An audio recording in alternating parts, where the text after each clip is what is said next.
আমার পাড়ায় এক বৃদ্ধ দম্পতি থাকে, যাদের আমি কাকু ও কাকিমা বলেই সম্বোধন করি, বাস করেন। তাহাদের একমাত্র পুত্র সন্তান কর্মসূত্রে দূর দেশে বাস করে এবং বছরে একবার মা বাবার সাথে দেখা করতে বাড়ি আসে। বেশ কয়েক মাস আগে কাকু অসুস্থ বোধ করার সময় কাকিমা আমায় তাহার রক্তচাপ পরীক্ষা করার অনুরোধ করলেন। আমি আমার যন্ত্র দুটি নিয়ে তখনই তাদের বাড়িতে গেলাম। ওই সময় বাড়িতে কাকু ও কাকিমা ছাড়া তাদের বাড়িতে রান্নার কাজে নিযুক্ত এক যুবতী বউ উপস্থিত ছিল। বাড়ির কর্তার অসুস্থতা এবং তাহার রক্তচাপ পরীক্ষা হবে জেনে ওই মেয়েটিও কাজ বন্ধ রেখে কাকুর ঘরেই দাঁড়িয়েছিল। আমি ওই মেয়েটিকে প্রথম দেখে চমকে উঠেছিলাম। মেয়েটি যথেষ্ট লম্বা, ফর্সা এবং শরীরের কোনো অংশে একটুও বাড়তি মেদ নেই। মেয়েটি যথেষ্টই সুন্দরী, যেটা ওদের সমাজে সহজে দেখাই যায় না। মেয়েটি সালোয়ার কুর্তা পরিহিতা আর একটা নেটের ওড়না জড়ানো, যার ভেতর দিয়ে অনেক কিছুর উপস্থিতি জানান দিচ্ছিল। সব মিলিয়ে মেয়েটির নিজস্ব একটি আকর্ষণ ছিল এবং সে যেন ঘরটিকে আলো করে রেখেছিল। কাকিমা ভাবছিল আমি বোধহয় মেয়েটির সৌন্দর্য ও নবযৌবন দেখে তাকে তাদেরই কোনো নিকট আত্মীয় মনে করেছি। তাই তিনি মেয়েটির সাথে আমার আলাপ করিয়ে দেবার জন্য বললেন, এ রূপশ্রী আমাদের বাড়িতে রান্নার কাজে নিযুক্ত। রূপশ্রী খুব ভালো মেয়ে, ওর ৮ বছরের একটি ছেলে আছে।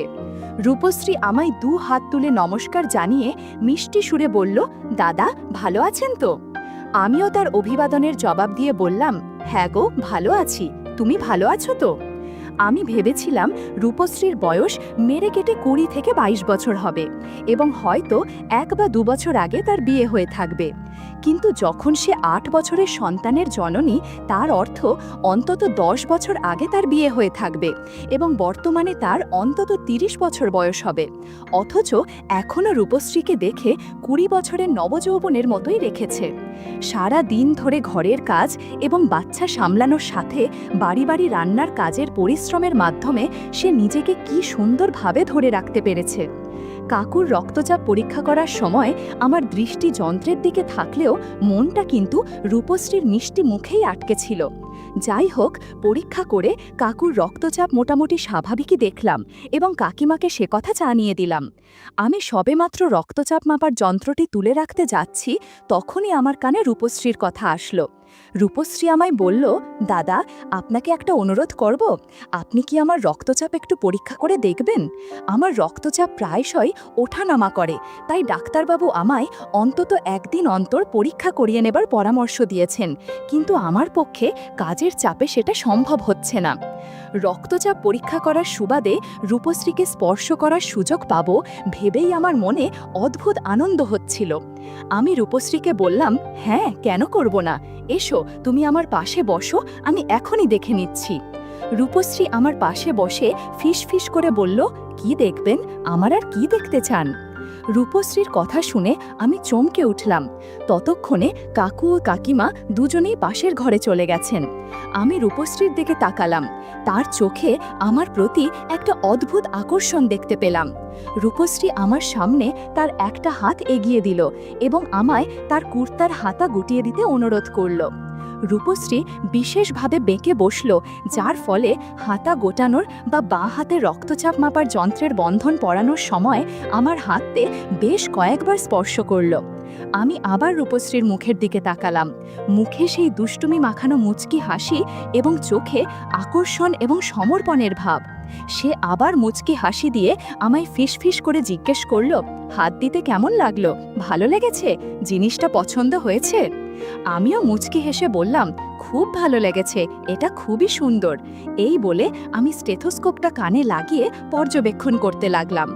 রূপশ্রী আবার ফিসফিস করে বলল, মনে হয় এভাবেই প্রতিদিনই আপনাকে আমার রক্তচাপ পরীক্ষা করে দিতে হবে। আমি সাথে সাথেই বললাম, হ্যাঁ তাতে আমি 100 বার রাজি, তবে এখানে নয়, তুমি প্রতিদিন এই সময় আমার বাড়িতে চলে এসো, আমি তোমার রক্তচাপ দেখে দেব।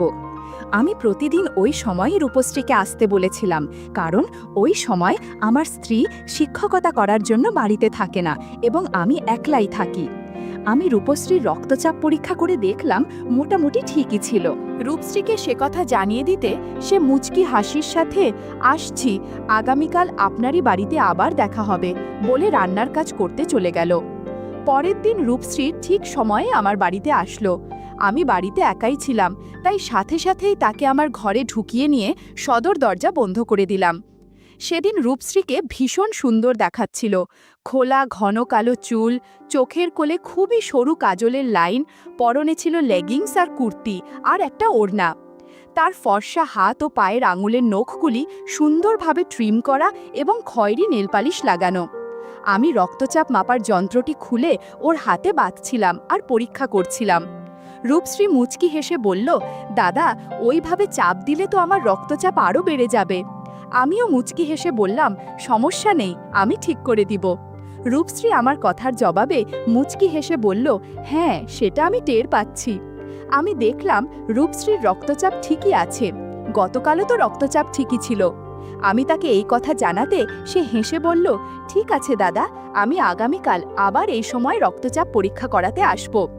এই বলে রূপশ্রী ওই দিন চলে গেল। পরের দিন সকালে রূপশ্রী আবার আমার বাড়িতে এলো। সেদিন তার পরনে ছিল লেহেঙ্গা। আমি জীবনে এই প্রথমবার কোনো লেহেঙ্গা পরিহিতা কাজের মেয়েকে রান্নার কাজে আসতে দেখলাম। কেমন যেন মনে হলো। রূপশ্রী কিন্তু খুবই সাবলীলভাবে আমার বিছানার ওপর বসল রক্তচাপ পরীক্ষা করানোর জন্য। আমি আগের দিনের মতোই তার পরীক্ষা করলাম। রূপশ্রী হেসে বলল, দাদা, আপনি যা করছেন তাতে তো আপনারও রক্তচাপ বেড়ে যাচ্ছে। রূপশ্রীর কথায় আমার একটু লজ্জা লাগলো। রূপশ্রী আবারও ইয়ার্কি করে বলল, ছেড়ে দিন দাদা, আমি তো দেখেই ফেলেছি, তাই আর লুকাতে হবে না। না, ওই দিনও আমি রূপশ্রীর রক্তচাপে কোনো অসঙ্গতি পাইনি। আমি বললাম, আচ্ছা রূপশ্রী, তোমার পরিবার সম্পর্কে কিছু বলো। রূপশ্রী বলল, দাদা, 10 বছর হলো আমার বিয়ে হয়েছে। বিয়ের 2 বছরের মাথায় আমার ছেলে জন্মেছিল। আমার স্বামী বাহিরে অন্য শহরে কাজ করে এবং বছরে 1 বার বা 2 বার বাড়ি আসে। তখন ওই কদিন আমি স্বামীর সঙ্গ পাই। বর্তমানে আমার 30 বছর বয়স। দিনের পর দিন স্বামী ছাড়া একা থাকতে আমার খুবই কষ্ট হয়, কিন্তু আমায় মুখ বুঝে সেটা সহ্য করতে হচ্ছে। দাদা, আপনার পাশে থাকলে আমার বেশ ভালো লাগে। আমার মনে হচ্ছে আপনি আমারই সমবয়সী বা হয়তো একটু বড়, তাই আমি আপনাকে আমার স্বামীর অনুপস্থিতিতে পেতে চাই। আপনাকে আমি সরাসরি প্রশ্ন করছি, আপনি কি আমার সাথে সময় কাটাবেন? আমি নির্বাক হয়ে এতক্ষণ রূপশ্রীর কথা শুনছিলাম। আমি মনে মনে ভাবলাম, তাহলে এটাই হচ্ছে মূল কারণ, আমার কাছে রক্তচাপ পরীক্ষা করার মূল কারণ। রূপশ্রী লাজুক গলায় বলল, দাদা, আপনি অমন করে আমার দিকে তাকিয়ে আছেন কেন? আমি মুচকি হেসে বললাম, আজ আমার বাড়িতে স্বর্গ থেকে সোজা এক অপ্সরা নেমে এসেছে, তাকেই দেখছি। বিশ্বাস করো, তোমার মতো মেয়ে জীবনে দেখিনি। আমার মাথায় কিছু বিষয় ঘুরপাক খাচ্ছিল, যে কারণে আমি একটু স্থির হয়েছিলাম। বোধহয় রূপশ্রী আমার মনের কথা বুঝতে পেরেছিল, তাই সে আমায় বলল, দাদা, হঠাৎ ঝিমিয়ে পড়লেন কেন? কি চিন্তা করছেন? ভয় পাচ্ছেন যদি আমার কোনো সমস্যা হয়ে যায়? না দাদা, কোনো চিন্তা করবেন না। আমি গতকাল থেকেই আপনার কাছে আসার আগে ঔষধ খেয়ে নিচ্ছি, তাই আপনার টেনশন করতে হবে না।